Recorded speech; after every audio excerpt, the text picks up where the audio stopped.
What's going on, guys? It's Filthy Casual here, coming at you with challenge rift number 81. So this is a wizard, and it's actually a fairly interesting build this week. It's the last challenge rift before season 16. I'm absolutely super juiced for season 16.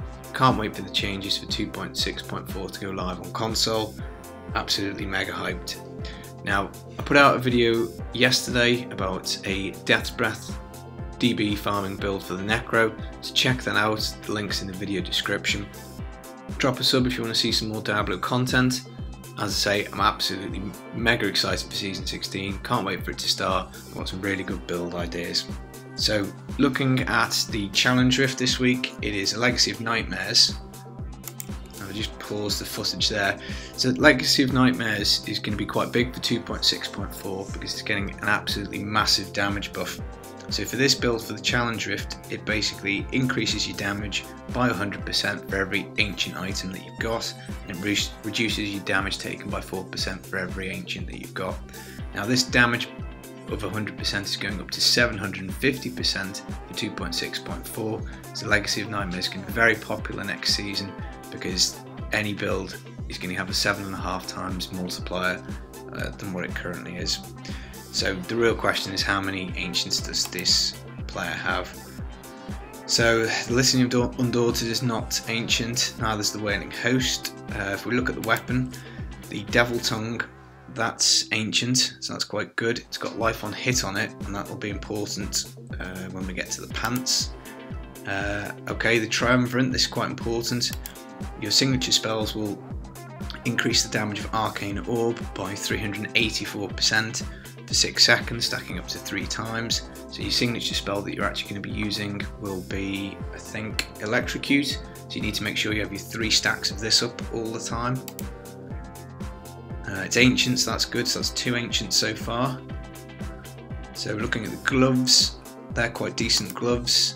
We've got crit on them. Frostburn's 20% damage for cold. The Arcane Orb rune that we're going to be using is a cold one as well. For the shoulders, we've got the Pauldrons of the Skeleton King, so you have a chance of a cheat death, so again that's another ancient, so I think that's up to 4 now.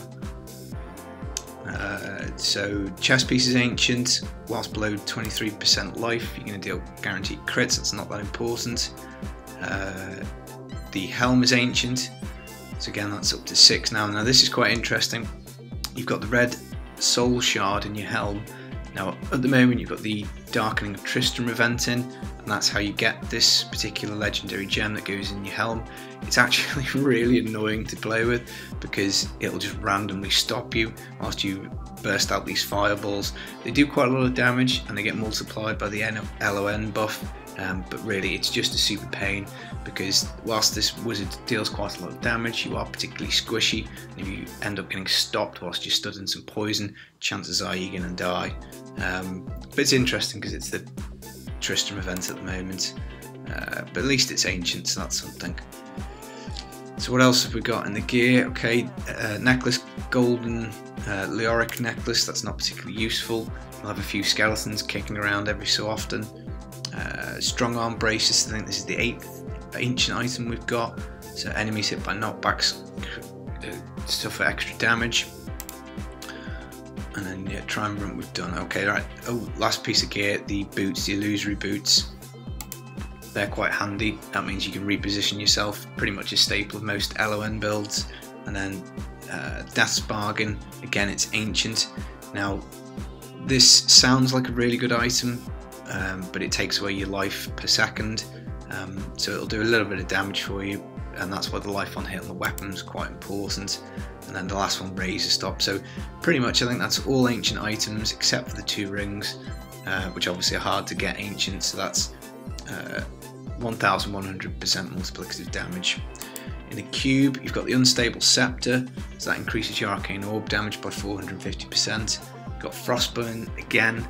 Now just in case you're not aware, they don't stack, you can't wear a Frostburn and cube it and get 20% times 20%, so that's effectively wasted. And then the Haunt of Vaxo, which will give you a clone and stun people. So you can have a few mad effects running around whilst you're doing the rift. So looking at the rest of the build, which is going to be the skills, We have Electrocute, Surge of Power, so you can that's how you're going to get your arcane power. You're also going to have to hit this 3 times to make sure that you get your arcane orb buff. Arcane orb, frozen orb, that's probably the most damaging rune, so that's good. This will hit like an absolute truck. You have your frozen ice armor, frozen storm, so that's a bit of mitigation. You can pop that at the start and then ignore it. Slow time is a very odd choice for this build. The rune on it will basically mean that where you put it down, enemies that enter or exit the bubble will get stunned. Fairly useful for keeping enemies at a distance, I guess. What else have we got? Teleport, fracture. So again, got another 2 decoys every time you teleport. So again, you're going to have quite a few sort of pets and bits and bobs running around, I guess. Black hole. This is used to group up enemies, and when you hit them, you get a 3% damage increase for 10 seconds. So you want to hit as many enemies as possible. So really, you want to be using black hole. You get big groups of enemies to boost your damage. Albeit, if you forget, it doesn't really matter. Arcane orb damage is the main important one for this build. Right, okay, looking at the passives. Power hungry, enemies more than 30 yards away, you can deal extra damage. So that's keeping people at distance. Cold blooded, 10% more damage from frozen skills, that's fine. Audacity, to deal damage to enemies who are near, so it doesn't matter whether the enemy's near or far, you can be dealing extra damage. And then the last one's not passive that I use too much, and basically the defensive one, dominance. Okay, so in terms of the general gameplay, what you want to do is you want to hit with Electrocute 3 times to get your Triumvirate buff up. Then you want to use Arcane Orb. You want to keep hitting Electrocute, almost treat it like a Focus and Restraint build, so fire off an Arcane Orb, then hit Electrocute just to make sure that your buff is always up. What I'd say is that when you get to big packs of enemies, you want to be using your Black Hole to group them up and to tag for the extra damage. Teleport will just be your mobility skill, get you out of trouble. You activate your ice armor upon the rift. So as I say, you are quite squishy. I did die the first time I did this rift, but once you get the hang of it, it's pretty easy. All you need to do is basically keep your distance and throw your arcane orbs and kind of run after them, because fortunately the maps for this are actually quite linear. So pop your armor once you get in, and then as you can see, they have propped 19 stacks of the black hole, so that's obviously quite a huge damage buff. So as you run through the rift, just keep chucking out your frozen orbs and follow them, kind of like a boomerang almost, or you know, like a missile, maybe not a boomerang because they're not coming back. The rift time's quite easy to beat. There's stacks of elites and champion packs on every level, so you know, by all means you can watch the map and see where it is, but I'm not going to bother commentating over the rest of the gameplay. Just thought we'd probably have a little bit of a chat about season 16 and what it is that I'm hoping to do. So I think for this season I'm going to be starting out as a barbarian on hardcore. Quite excited to see how far the Immortal King set can go. Then I'm going to move on to the Crusader. I'm going to probably try and do Legacy of Nightmares build. I think there's going to be a really strong version of the Condemned Crusader that'll be Legacy of Nightmares. So I'm quite interested to see if I can get that up and running. And then finally, if I've got time, I'll probably take my LON rings over to the Necromancer and either try and do some kind of pet build or maybe a Corpse Lance build. But it'd be interesting to hear what any of you guys who watch this video, what classes you're going to be maining next season, whether you're excited, whether you feel like the changes are fresh, whether you think there's anything that particularly excites you about this coming season. It is definitely one that I'm looking forward to. I'm hoping it is going to feel a lot fresher.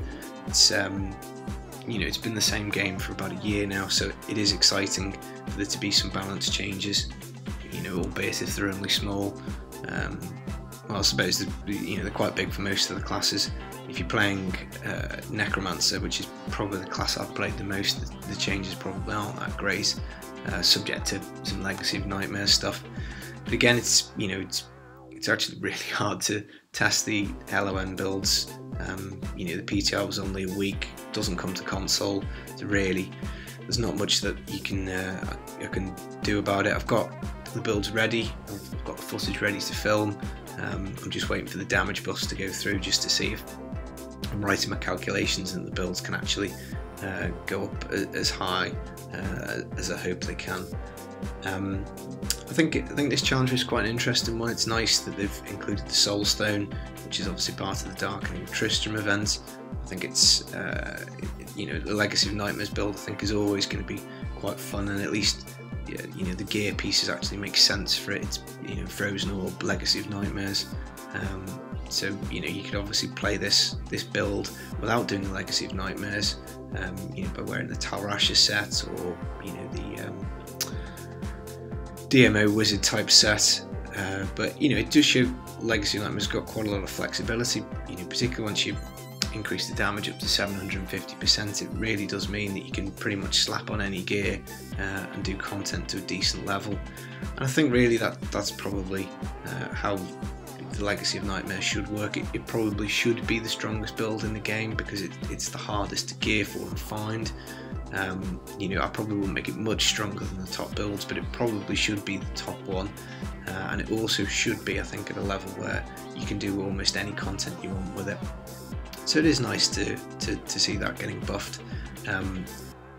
Sometimes in life, when you make changes, you do get unintended consequences, and I think I've come up with a build that is most definitely an unintended consequence of the LON buff.